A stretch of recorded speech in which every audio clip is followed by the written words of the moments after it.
Hello, my fragrant friends, and welcome to Aromatic Adventures by PJ. I am PJ, and together we will explore the hidden histories of fragrance and how scent shapes the way we live, love, and design the spaces we call home. There is a scent that comes from the earth. It's alive, it's ancient, mildly comforting. It is called petrichor. But before it got that name, a city in India had been producing it literally for centuries. They still do. And the scent had a minor role in an ancient love story. So, what exactly is petrichor? Well, it's a scent that is earthy and it's released after the rain hits really dry ground, typically after a drought. Science tells us it's a mixture of things. It's a mixture of plant oils, ozone, and a compound called geosmin, which is basically like this mixture of plant dwelling bacteria. So you combine all those things together and you get petrichor. Interestingly, as much as most of us appreciate the scent of petrichor, the geosmin that comprises it is very undesirable in water, in the taste of water, and food. And food scientists are working on ways all the time to kind of get rid of that taste of geosmin. It just makes things taste unappealing. They have found that citrus works very well. But petrichor is very, very strong to us humans. I mean, I found this to be really, really mind blowing. We humans are 200,000 times more sensitive to the scent of petrichor than sharks are to the scent of blood in water. Fascinating. And petrichor, it's something that camels smell so that they can find water. Some camels can find water as far as 50 miles away. That is the power of petrichor. But what does that have to do with this love story? Well, in India, they've been making this scent called miti attar for centuries. It's made in a section of India, a northern section called Kataj, and they call Kataj the Grass of India. They make wonderful perfumes and fragrance oils. They've been doing it for a very, very long time. And the way they make the scent of miti attar, oh, miti, by the way, means earth, and attar is the name of any fragrant oil. So this is like earth oil, earth fragrance.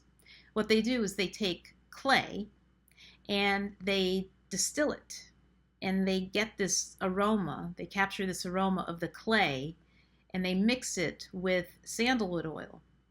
And there you go, you have this scent of rain, of earth. Now, there is a couple and in 1560s India, and they both were very fond of this scent of rain. They were, the husband was a Mughal emperor by the name of Shah Jahan, and his wife was Mumtaz Mahal. Do you recognize the name Mahal? You should. There's a reason why.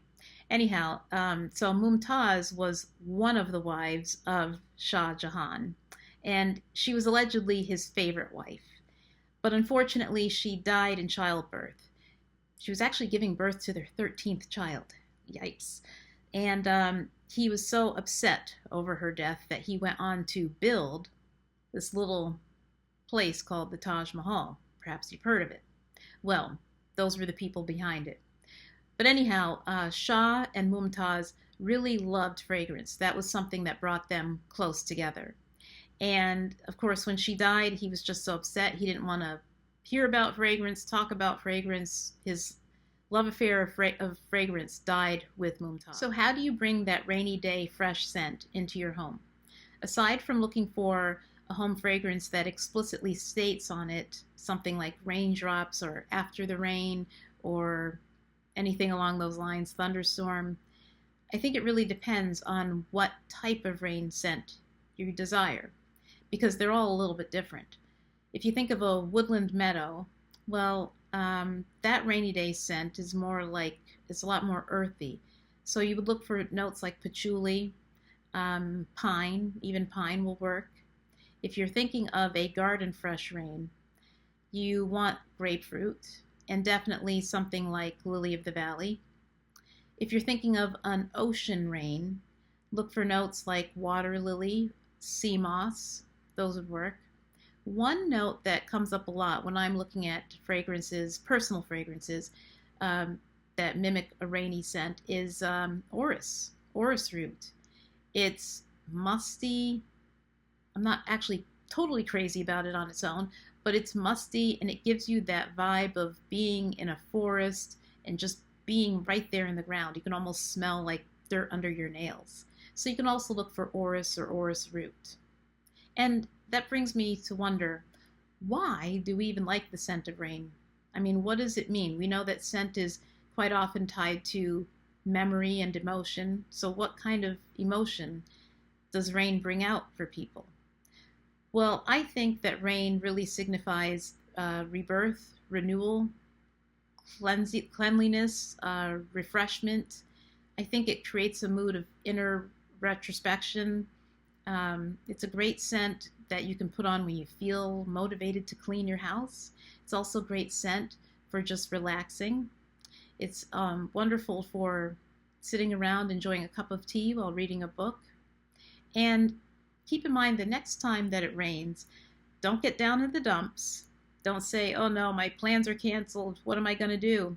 There are so many things you can do. Like I said, clean, read. One thing I used to do with my kids when they were younger was on a rainy day, we'd have an indoor beach party. I'd put on movies from the 1960s with Frankie and Annette, maybe play some Beach Boys, lay out a towel, put on our swimsuits, have goldfish crackers, and, just pretend that it was sunny. But we would still open the door and let that rainy scent come in. So, hopefully you were inspired and learned something about the scent of rain and how popular and important it is. And I want to thank you for joining me on this aromatic adventure. Bye for now.